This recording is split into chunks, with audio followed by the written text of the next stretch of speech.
ಸಾಮಾನ್ಯವಾಗಿ ಮಧುಮೇಹವು ಯಾವಾಗ ಮಧುಮೇಹದ ಪಾದ ಅಥವಾ ಡಯಾಬಿಟಿಕ್ ಫೂಟ್ ಆಗಿ ಪರಿವರ್ತನೆ ಆಗ್ತದೆ? ಸೊ ಮಧುಮೇಹ ಕಾಲು ಅಥವಾ ಡಯಾಬಿಟಿಕ್ ಫೂಟ್ ಅಂತ ಅಂದರೆ ಸಕ್ಕರೆ ಅಂಶ ಶರೀರದಲ್ಲಿ ಯಾವಾಗ ಜಾಸ್ತಿ ಇರುತ್ತೆ, ಅನ್ಕಂಟ್ರೋಲ್ಡ್ ಬ್ಲಡ್ ಶುಗರ್ ಅಥವಾ ಹೈಪರ್ಗ್ಲೈಸೆಮಿಕ್ ಸ್ಟೇಟ್ ಅಂತ ಹೇಳ್ತೇವೆ.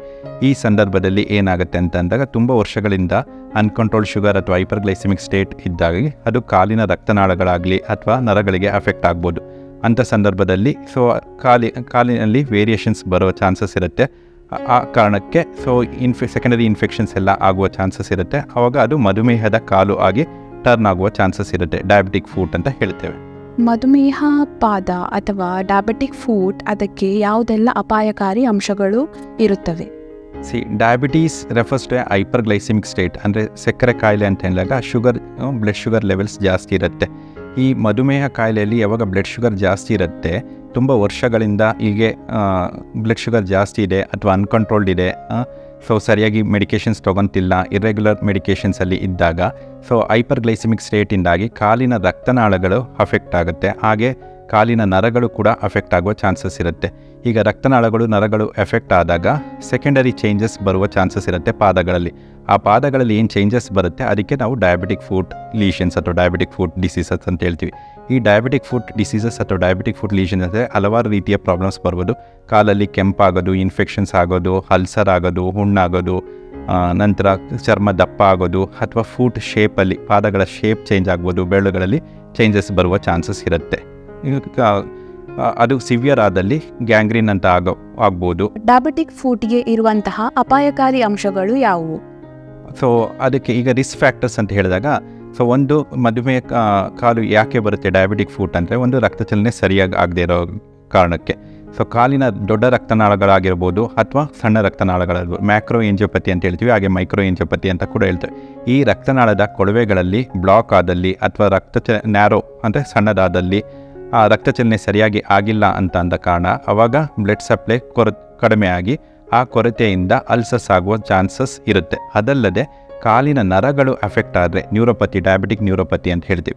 ಈ ಡಯಾಬಿಟಿಕ್ ನ್ಯೂರೋಪತಿಯಿಂದಾಗಿ ಕಾಲಿನ ನರಗಳು ಅಫೆಕ್ಟ್ ಆದಾಗ ಕೆಲವೊಂದು ಭಾಗದಲ್ಲಿ ಸ್ಪರ್ಶ ಹೊರಟೋಗುತ್ತೆ, ಕಾಲಿನ ಭಾಗದಲ್ಲಿ ಸ್ಪರ್ಶ ಹೊರಟೋಗುತ್ತೆ. ಅದರಲ್ಲಿ 3 ವಿಧಾನ ಇದೆ: ಸೆನ್ಸರಿ ನ್ಯೂರೋಪತಿ, ಮೋಟಾರ್ ನ್ಯೂರೋಪತಿ ಹಾಗೂ ಆಟೋನಾಮಿಕ್ ನ್ಯೂರೋಪತಿ ಅಂತ ಹೇಳ್ತೀವಿ. ಈಗ ಸೆನ್ಸರಿ ನ್ಯೂರೋಪತಿಯಲ್ಲಿ ಏನಾಗುತ್ತೆ, ಸ್ಪರ್ಶ, touch, pain, pressure, temperature variations ಇವುಗಳ ಸ್ಪರ್ಶ ಇರೋದಿಲ್ಲ ಪೇಷಂಟಿಗೆ. ಹಂಗಾಗಿ ಆ ಸೆನ್ಸೇಷನ್ ಹೋದಾಗ ಅಲ್ಲಿ ಎಕ್ಸ್ಟ್ರಾ ಪ್ರೆಷರ್ ಬೀಳ್ತಾ ಇರೋ ಪಾದಗಳಲ್ಲಿ ಅದು ಅರಿವಿರೋದಿಲ್ಲ ಪೇಷಂಟಿಗೆ. ಹಾಗಾಗಿ ಗಾಯಗಳಾಗುವ ಚಾನ್ಸಸ್ ಜಾಸ್ತಿ ಇರುತ್ತೆ. ಇನ್ನೊಂದು ಇನ್ಫೆಕ್ಷನ್ಸ್, ಕಾಲಲ್ಲಿ ಇನ್ಫೆಕ್ಷನ್ಸ್ ಏನಾದರೂ ಆಗುವ ಚಾನ್ಸಸ್ ಜಾಸ್ತಿ ಇರುತ್ತೆ. Diabetes is an immuno compromise state ಅಂತ ಹೇಳ್ತೀವಿ. ಇನ್ಫೆಕ್ಷನ್ಸ್ ಎಲ್ಲ ಜಾಸ್ತಿ ಆಗುವ ಚಾನ್ಸಸ್ ಇರುತ್ತೆ ಡಯಾಬಿಟಿಸಲ್ಲಿ. ಆ ಇನ್ಫೆಕ್ಷನ್ಸ್ ಆದಾಗ ಬೇಗ ವಾಸಿ ಆಗಲ್ಲ ಅವರಲ್ಲಿ.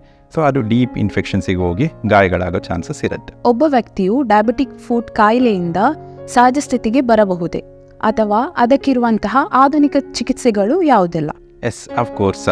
ಈ ಡಯಾಬಿಟಿಕ್ ಫೂಟ್ ಅಂತ ಏನಿದೆ, ಅವರು ಸರಿಯಾದ ರೀತಿಯಲ್ಲಿ ಟ್ರೀಟ್ಮೆಂಟ್ ಮಾಡಿದ್ರೆ ಕಂಪ್ಲೀಟ್ ರಿಕವರಿ ಆಗುವ ಚಾನ್ಸಸ್ ಇರುತ್ತೆ ಆ ಗಾಯಗಳಿಂದ. ನಾರ್ಮಲಿ ಇದಕ್ಕೆ ಹಲವಾರು ರೀತಿಯಲ್ಲಿ ಟ್ರೀಟ್ಮೆಂಟ್ ಮಾಡ್ತೀವಿ. 4 ಪಾರ್ಟ್ಸಲ್ಲಿ ಮಾಡಬೇಕಾಗಿ ಬರುತ್ತೆ. ಮೊದಲು ಗಾಯ ಯಾಕೆ ಬಂತು ಅಂತ ನೋಡಬೇಕಾಗತ್ತೆ. ಆ ಗಾಯಕ್ಕೆ ಟ್ರೀಟ್ಮೆಂಟ್ ಮಾಡಬೇಕಾಗತ್ತೆ. ನಾರ್ಮಲಿ ಗಾಯ ಯಾಕೆ ಬರುತ್ತೆ ಅಂತಂದರೆ ಅನ್ಕಂಟ್ರೋಲ್ಡ್ ಅಥವಾ ಹೈಪರ್ಗ್ಲೈಸೆಮಿಕ್ ಸ್ಟೇಟ್ ಅಂತ ಹೇಳ್ತೀವಿ. ಈಗ ಸಕ್ಕರೆ ಅಂಶ ಜಾಸ್ತಿ ಇದೆ ಬಾಡಿಯಲ್ಲಿ ಅಂತಂದರೆ ಅದನ್ನ ಸ್ಟ್ರಿಕ್ಟ್ ಕಂಟ್ರೋಲ್ ಮಾಡಬೇಕಾಗತ್ತೆ. ಒಂದು ಆ್ಯಂಟಿ ಡಯಾಬಿಟಿಕ್ ಮೆಡಿಕೇಷನ್ಸ್ ಮುಖಾಂತರ, ಇಂಜೆಕ್ಟಬಲ್ಸ್ ಅಥವಾ ಓರಲ್ ಟ್ಯಾಬ್ಲೆಟ್ಸ್ ಮುಖಾಂತರ ಶುಗರ್ನ ಫಸ್ಟು ಸ್ಟ್ರಿಕ್ಟ್ ಕಂಟ್ರೋಲಿಗೆ ತರಬೇಕಾಗುತ್ತೆ. ಸೆಕೆಂಡ್, ನೀವು improving the vascularity of the ulcer.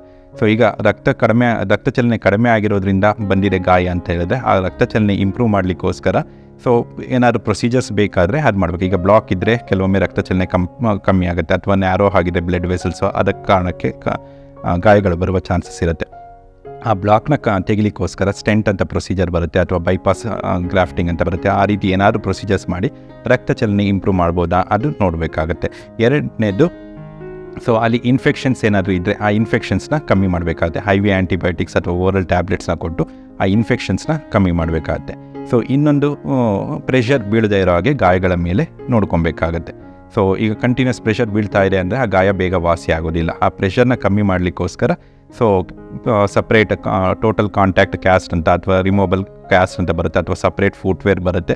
ಆ ಫುಟ್ವೇರ್ಗಳನ್ನ ಬಳಸಬೇಕಾಗತ್ತೆ, ಅಥವಾ ವೀಲ್ ಚೇರ್ ಆರ್ ಕ್ರಚಸ್ ಈ ರೀತಿಯ ಸಲಕರಣೆಗಳು ಬಳಸಿ ಆ ಪ್ರೆಷರ್ನ ಕಮ್ಮಿ ಮಾಡಬೇಕಾಗತ್ತೆ. ಒಂದು ಗಾಯ ವಾಸಿ ಆಗಲಿಕ್ಕೆ ಸೊ ಬ್ಲಡ್ ಸಪ್ಲೈ ಇಂಪ್ರೂವ್ ಮಾಡಬೇಕಾಗತ್ತೆ. ಇನ್ನು ಪ್ರೆಷರ್ ಕಮ್ಮಿ ಆಗಲಿಕ್ಕೆ ಆಫ್ಲೋಡಿಂಗ್ ಪ್ರೆಷರ್ ಏನಾದರೂ ಪ್ರಿಕಾಷನ್ಸ್ ತೊಗೊಬೇಕಾಗತ್ತೆ. ಅದಲ್ಲದೆ ರೀಸೆಂಟ್ ಅಡ್ವಾನ್ಸ್ ಟೆಕ್ನಿಕ್ಸ್ ಬಂದಿದೆ ಈಗ, ನೆಗೆಟಿವ್ ಪ್ರೆಷರ್ ವೂಂಡ್ ಥೆರಪಿ ಅಂತಂದು. ನೆಗೆಟಿವ್ ಪ್ರೆಷರ್ ವೂಂಡ್ ಥೆರಪಿ ಅಥವಾ ವ್ಯಾಕ್ಯೂಮ್ ಕ್ಲೋಷರ್ ಅಸಿಸ್ಟೆಡ್ ಕ್ಲೋಷರ್ ಅಂತ ಹೇಳಿ ಮಾಡ್ತೀವಿ. ಅದರಿಂದ ಗಾಯ ಬೇಗ ವಾಸಿ ಆಗಲಿಕ್ಕೆ ಹೆಲ್ಪ್ ಆಗುತ್ತೆ. ಇದರಲ್ಲಿ ಏನು ಮಾಡುತ್ತೆ ಅಂತ ಒಂದು ಸಪ್ರೇಟ್ ಮಿಷಿನ್ ಇರುತ್ತೆ, ಆ ಮಿಷಿನಿಗೆ ಕನೆಕ್ಟ್ ಮಾಡ್ತೀವಿ. ಸೊ ದಟ್ ತೇವಾಂಶ ಏನಿರುತ್ತೆ ಗಾಯದಲ್ಲಿ ಆ ತೇವಾಂಶ ಕಮ್ಮಿ ಆಗುತ್ತೆ. ಹಾಗೆ ಗಾಯದ ಎಡ್ಜ್ ಏನಿರುತ್ತೆ ಸಣ್ಣ ಆಗಲಿಕ್ಕೆ, ಗಾಯ ಸಣ್ಣ ಆಗಿ ಆ ಡೆಪ್ತ್ ಇದ್ರೂ ಕೂಡ ಅದು ಕೂಡ ಸಣ್ಣ ಆಗಲಿಕ್ಕೆ ಹೆಲ್ಪ್ ಮಾಡುತ್ತೆ. ಸೊ ಅಲ್ಟಿಮೇಟ್ಲಿ ಗಾಯ ವಾಸಿ ಆಗಲಿಕ್ಕೆ ಹೆಲ್ಪ್ ಮಾಡುತ್ತೆ. So negative pressure wound therapy ಅಂತಂದು ಒಂದು. ಇನ್ನೊಂದು ರೀಸೆಂಟ್ ಅಡ್ವಾನ್ಸ್ ಟೆಕ್ನಿಕ್ಸಲ್ಲಿ ಬಂದಿರೋದ್ರೆ ಲೋ ಲೆವೆಲ್ ಲೇಸರ್ ಥೆರಪಿ ಅಂತ ಮಾಡ್ತೀವಿ. ಇದರಿಂದ ಕೂಡ ಗಾಯ ಬೇಗ ವಾಸಿ ಆಗಲಿಕ್ಕೆ ಹೆಲ್ಪ್ ಆಗುತ್ತೆ. ಮೂರನೇದು ಹೈಪರ್ ಬ್ಯಾರಿಕ್ ಆಕ್ಸಿಜನ್ ಥೆರಪಿ ಅಂತ ಮಾಡ್ತೀವಿ. ಸೊ ಇದು ಎಂಟೈರ್ ಬಾಡಿಗೆ ಕೊಡ್ತಾ ಇದ್ದಿದ್ದು. ಇದರಲ್ಲಿ ಈಗ ರೀಸೆಂಟ್ ಟೆಕ್ನಿಕ್ಸಲ್ಲಿ ಏನು ಮಾಡ್ತೀವಿ ಅಂತಂದರೆ ಟಾಪಿಕಲ್ ಅಥವಾ ಲೋಕಲ್ ಏರಿಯಾದಲ್ಲಿ ಮಾತ್ರ ಎಲ್ಲಿ ರಿಕ್ವೈರ್ಮೆಂಟ್ ಇದೆ ಆ ಭಾಗಕ್ಕೆ ಮಾತ್ರ high pressure oxygen therapy, hyperbaric oxygen ಥೆರಪಿಯನ್ನು ಕೊಡ್ತೀವಿ. ಸೊ ದಟ್ ಅದರಿಂದ ವ್ಯಾಸ್ಕ್ಯುಲಾರಿಟಿ ಇಂಪ್ರೂವ್ ಆಗುತ್ತೆ. ಸೊ ಗಾಯ ಕೂಡ ಬೇಗ ವಾಸಿ ಆಗಲಿಕ್ಕೆ ಹೆಲ್ಪ್ ಆಗುತ್ತೆ. ಸೊ ಇದಲ್ಲದೆ ಡೈಲಿ ಡ್ರೆಸ್ಸಿಂಗ್ಸ್ ಮಾಡಬೇಕಾಗತ್ತೆ. Various types of dressings available ಇದೆ. ಆಲ್ಜಿನೇಟ್ ಡ್ರೆಸ್ಸಿಂಗ್ಸ್, ಫೋಮ್ ಡ್ರೆಸ್ಸಿಂಗ್ಸ್, ನಂತರ ಹೈಡ್ರೋಜೆಲ್ ಡ್ರೆಸ್ಸಿಂಗ್ಸ್ ಎಲ್ಲ depending on the state of the wound. ಈಗ ಗಾಯ ಯಾವ ರೀತಿ ಇದೆ ಅಂತ ನೋಡಿಕೊಂಡು ಡ್ರೈ ಇದೆಯಾ ಅಥವಾ ಮಾಯ್ಶ್ಚರ್ ಜಾಸ್ತಿ ಇದೆಯಾ, ನೀರು ಜಾಸ್ತಿ ಬರ್ತಿದೆಯಾ, ತೇವಾಂಶ ಜಾಸ್ತಿ ಇದೆಯಾ, ಆ ಪ್ರಕಾರ ಸೊ ಯಾವ ಡ್ರೆಸ್ಸಿಂಗ್ ಸೂಕ್ತ ಆ ಗಾಯಕ್ಕೆ ಅದು ನೋಡಿಕೊಂಡು ಆ ಡೈಲಿ ಡ್ರೆಸ್ಸಿಂಗ್ ರಿಕ್ವೈರ್ಮೆಂಟ್ ಇದೆ ಆ ಡೈಲಿ ಡ್ರೆಸ್ಸಿಂಗ್ ಮಾಡ್ತಾ ಹೋಗುತ್ತೆ. ಎಲ್ಲ ಕ್ರಮಗಳನ್ನು ಅನುಸರಿಸೋದ್ರಿಂದ ಗಾಯ ಬೇಗ ವಾಸಿ ಆಗುತ್ತೆ. ಸೊ ಬೇಗ ವಾಸಿ ಆಗೋದ್ರಿಂದ ಆಗುತ್ತೆ. ಡಯಾಬಿಟಿಕ್ ಫುಟ್ ಕಾಯಿಲೆಯನ್ನು ತಡೆಗಟ್ಟಲು ನಾವು ಅನುಸರಿಸಬೇಕಾದ ತಡೆಗಟ್ಟುವ ಕ್ರಮಗಳು ಯಾವುದೆಲ್ಲ? ಅದಕ್ಕೆ ಪರ್ಟಿಕ್ಯುಲರ್ ಆಗಿ ಯಾವುದೇ ಏಜ್ ರಿಸ್ಟ್ರಿಕ್ಷನ್ಸ್ ಇಲ್ಲ. ಡಯಾಬಿಟಿಕ್ ಫುಟ್ ಅಂತ ಹೇಳಿದಾಗ ಯಾರಲ್ಲಾದರೂ ಬರ್ಬೋದು ಅದು. ಸೊ ಸಾಮಾನ್ಯವಾಗಿ ನಾವು ವಯಸ್ಸಾದವರಲ್ಲಿ, ಪ್ರಾಯ ಆದವರಲ್ಲಿ, ಎಲ್ಡರ್ಲಿ ಇಂಡಿವಿಜುವಲ್ಸಲ್ಲಿ ಕಾಮನ್ ಆಗಿ ನೋಡ್ತೀವಿ. ಅದು ಯಾಕೆ ಅಂತಂದರೆ ಟೈಪ್ 2 ಡಯಾಬಿಟೀಸ್ ಯೂಶಲಿ ಅದು ಆಫ್ಟರ್ 35-40 ಇಯರ್ಸ್ ನಂತರ ಶುರುವಾಗುತ್ತೆ. ಸೊ 8-10 ವರ್ಷದ ನಂತರ ಈ ರೀತಿ ನ್ಯೂರೋಪತಿ ಅಥವಾ ಡಯಾಬಿಟಿಕ್ ಫುಟ್ ಕಾಂಪ್ಲಿಕೇಶನ್ಸ್ ಎಲ್ಲ ಸ್ಟಾರ್ಟ್ ಆಗುತ್ತೆ. ಹಂಗಾಗಿ ಸ್ವಲ್ಪ ಪ್ರಾಯ ಆದವರಲ್ಲಿ ನೋಡ್ತೀವಿ ಕಾಮನ್ ಆಗಿ. ಬಟ್ ಇದು ಸಣ್ಣ ವಯಸ್ಸಿನವರಲ್ಲೂ ಕೂಡ ಬರ್ಬೋದು. ಈಗ ಜುವಿನಲ್ ಡಯಾಬಿಟೀಸ್ ಅಥವಾ ಟೈಪ್ 1 ಡಯಾಬಿಟೀಸ್ ಅಂತ ಹೇಳ್ತೀವಿ. ಅಂಥವರಲ್ಲಿ 25-30 ವರ್ಷ ವಯಸ್ಸಿನವರಲ್ಲೂ ಕೂಡ ಈ ಫುಡ್ ರಿಲೇಟೆಡ್ ಕಾಂಪ್ಲಿಕೇಶನ್ಸ್ಗಳು ಬರ್ಬೋದು. ಡಯಾಬಿಟಿಕ್ ಫುಡ್ ಅಲ್ಸರ್ಸ್ ಎಲ್ಲ ಆಗ್ಬೋದು. ಸೊ ಪ್ರಿಕಾಷನರಿ ಮೆಷರ್ಸ್ ಅಂತ ಹೇಳಿದಾಗ, so as a saying goes prevention is better then cure ಅಂತ ಹೇಳಿದಾಗ, ಸೊ ಕೆಲವೊಂದು ಪ್ರಿಕಾಷನ್ಸ್ ತೊಗೊಬೇಕಾಗುತ್ತೆ. ಯಾಕೆ ಬರ್ತಿದೆ ಡಯಾಬಿಟಿಕ್ ಫುಟ್ ಅನ್ನೋದು ಒಂದು ಅನ್ಕಂಟ್ರೋಲ್ಡ್ ಶುಗರಿಂದ. ಆ ಶುಗರ್ಸ್ನ ಸ್ಟ್ರಿಕ್ಟ್ ಕಂಟ್ರೋಲಲ್ಲಿ ಇಟ್ಕೊಬೇಕಾಗುತ್ತೆ. ಅದು by taking regular medications and regular checkup with a physician or diabetologist. So ಒಮ್ಮೆ ಶುಗರ್ ಕಂಟ್ರೋಲಲ್ಲಿ ಇದ್ದಾಗ ಈ ರೀತಿಯ ಕಾಂಪ್ಲಿಕೇಶನ್ಸ್ ಆಗೋದೆಲ್ಲ ಚಾನ್ಸಸ್ ಕಮ್ಮಿ ಆಗುತ್ತೆ. ಒಂದು. ಎರಡನೇದು, ಸೊ ಆ್ಯನ್ಯಲ್ ಫುಡ್ ಎಕ್ಸಾಮಿನೇಷನ್ಸ್ ಅಂತ ಮಾಡಬೇಕಾಗುತ್ತೆ. ಸೊ ಫಿಸಿಷಿಯನ್ ಅಥವಾ ಸರ್ಜನ್ನ ಕಾಂಟ್ಯಾಕ್ಟ್ ಮಾಡಿ ಪ್ರತಿ ವರ್ಷ ಆ ಫುಡ್ನ ಎಕ್ಸಾಮಿನೇಷನ್ ಮಾಡಿಸ್ಕೊಬೇಕಾಗುತ್ತೆ. ಅಲ್ಲಿ ರಕ್ತ ಚಲನೆ ಕಡಿಮೆ ಆಗಿದೆಯಾ ಅಥವಾ ಸ್ಪರ್ಶ ಕಮ್ಮಿ ಆಗಿದೆಯಾ ಅದು ಅವರು ಚೆಕ್ ಮಾಡಿ ಹೇಳ್ತಾರೆ. ಅಥವಾ ಪ್ರೆಷರ್ ಜಾಸ್ತಿ ಬೀಳ್ತಿದೆಯಾ ಯಾವುದಾದ್ರೂ ಭಾಗದಲ್ಲಿ, ಅಲ್ಸರ್ ಆಗುವ ಚಾನ್ಸಸ್ ಇದೆಯಾ ಏನು ಅಂತ ಚೆಕ್ ಮಾಡಿ ಹೇಳ್ತಾರೆ. ಇನ್ನೊಂದು patient self examination of the food. ಇದು ಪ್ರತಿನಿತ್ಯ ಪೇಷಂಟು ತಾವೇ ಸ್ವತಃ ಮಾಡಿಕೊಳ್ಳಬೇಕಾಗುತ್ತೆ. ಪ್ರತಿನಿತ್ಯ ಯೂಶಲಿ ಈವ್ನಿಂಗ್ ಟೈಮ್ ಅಥವಾ ರಾತ್ರಿ ಟೈಮಲ್ಲಿ ಕಾಲನ್ನು ಪರೀಕ್ಷಿಸಿಕೊಳ್ಳಬೇಕಾಗತ್ತೆ. ಏನಾದರೂ ಕೆಂಪಾಗಿದೆಯಾ, ಗಾಯ ಆಗಿದೆಯಾ, ಊತ ಬಂದಿದೆಯಾ, ನಿನ್ನೆಗೆ ಕಂಪೇರ್ ಮಾಡಿದಾಗ ಇವತ್ತು ಏನಾದರೂ ಹೊಸ ಚೇಂಜಸ್ ಬಂದಿದೆಯಾ, ಚರ್ಮದ ಸ್ಪರ್ಶ ಯಾವುದಾದ್ರೂ ಭಾಗದಲ್ಲಿ ಕಮ್ಮಿ ಆಗಿದೆಯಾ, ಚರ್ಮ ದಪ್ಪ ಆಗಿದೆಯಾ ಅಥವಾ ಏನಾದರೂ ಕಟ್ ಆಗಿದೆಯಾ, ಕ್ರ್ಯಾಕ್ಸ್ ಆಗಿದೆಯಾ, ಚರ್ಮ ಒರಟಾಗಿದೆಯಾ, ಅದನ್ನೆಲ್ಲ ನೋಡ್ಕೊಬೇಕಾಗತ್ತೆ. ಮೂರನೇದು, ಕೆಲವೊಂದು ಸಪ್ರೇಟ್ ಫುಡ್ ಕೇರ್ ಪ್ರಿಕಾಷನ್ಸ್ ತೊಗೊಬೇಕಾಗುತ್ತೆ. ಸೊ ಪೇಷಂಟ್ಸ್ ತಮ್ಮ ಪ್ರತಿನಿತ್ಯ ಕಾಲುಗಳನ್ನು ಚೆನ್ನಾಗಿ ಸೋಪ್ ಹಾಕಿ ತೊಳೆದು ಡ್ರೈ ಇಟ್ಕೊಬೇಕಾಗತ್ತೆ. ಬೆರಳುಗಳ ಸಂದಿಯಲ್ಲಿ ಕೂಡ ವಾಶ್ ಮಾಡಿ ಕ್ಲೀನ್ ಇಟ್ಕೊಬೇಕಾಗತ್ತೆ. ಸೊ ಈ ಡಯಾಬಿಟಿಕ್ ಫುಟಲ್ಲಿ ಕಾಲುಗಳ ಚರ್ಮ ಯೂಶಲಿ ಡ್ರೈ ಇರುತ್ತೆ. ಆ ಕಾರಣಕ್ಕೆ ಸೊ ಯಾವುದಾದ್ರೂ ಮಾಯ್ಶ್ಚರೈಸರ್ ಕ್ರೀಮ್ಸ್ಗಳನ್ನ ಬಳಸಿ ಅದನ್ನ ಮಾಯ್ಶ್ಚರ್ ಮೇಂಟೈನ್ ಮಾಡಬೇಕಾಗತ್ತೆ. ಇನ್ನು ಬೆರಳುಗಳ ಸಂದಿಯ ಭಾಗದಲ್ಲಿ ಮಾಯ್ಶ್ಚರೈಸರ್ ಕ್ರೀಮ್ಸ್ ಎಲ್ಲ ಯೂಸ್ ಮಾಡಬಾರ್ದು. ಇನ್ಫೆಕ್ಷನ್ ಚಾನ್ಸಸ್ ಜಾಸ್ತಿ ಆಗುತ್ತೆ.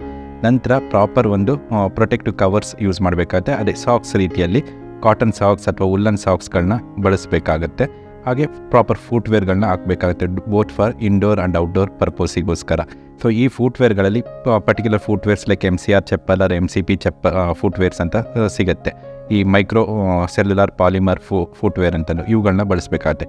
Usually preferably sandals or preferred than shoes. ಅದು ಯಾಕೆ ಅಂತಂದರೆ ಈ ಡಯಾಬಿಟಿಕ್ ಫುಟ್ ಡಿಸೀಸ್ ಇರೋ ಪೇಷಂಟ್ಸಲ್ಲಿ ಸಂಜೆ ಹೊತ್ತಿಗೆ ಕೆಲವೊಮ್ಮೆ ಕಾಲು ಊತ ಬರುವ ಚಾನ್ಸಸ್ ಇರುತ್ತೆ. ಶೂಸ್ ಕೆಲವೊಮ್ಮೆ ಟೈಟ್ ಫೀಲ್ ಆಗ್ಬೋದು. So sandals preferably sandals are better. ಇನ್ನೊಂದು ಫುಟ್ವೇರ್ ಬಳಸೋ ಸಂದರ್ಭದಲ್ಲಿ ಬೆರಳುಗಳಿಂದ 1 ಸೆಂಟಿಮೀಟರ್ ಮುಂದಿರಬೇಕು. ಇಮ್ಮಡಿ ಪಾದಗಳ ಹತ್ರ ಕೂಡ 1 ಸೆಂಟಿಮೀಟರ್ ಉದ್ದ ಇರಬೇಕು. ನಂತರ ಹೈ ಹೀಲ್ಸ್ ಅಥವಾ ಪಾಯಿಂಟೆಡ್ ಶೂಸ್ ಇವುಗಳನ್ನೆಲ್ಲ ಅವಾಯ್ಡ್ ಮಾಡಬೇಕಾಗತ್ತೆ. ರೌಂಡ್ ಕರ್ವ್ ಇರುವಂಥ ಶೂಸ್ಗಳನ್ನ ಬಳಸಬೇಕಾಗತ್ತೆ.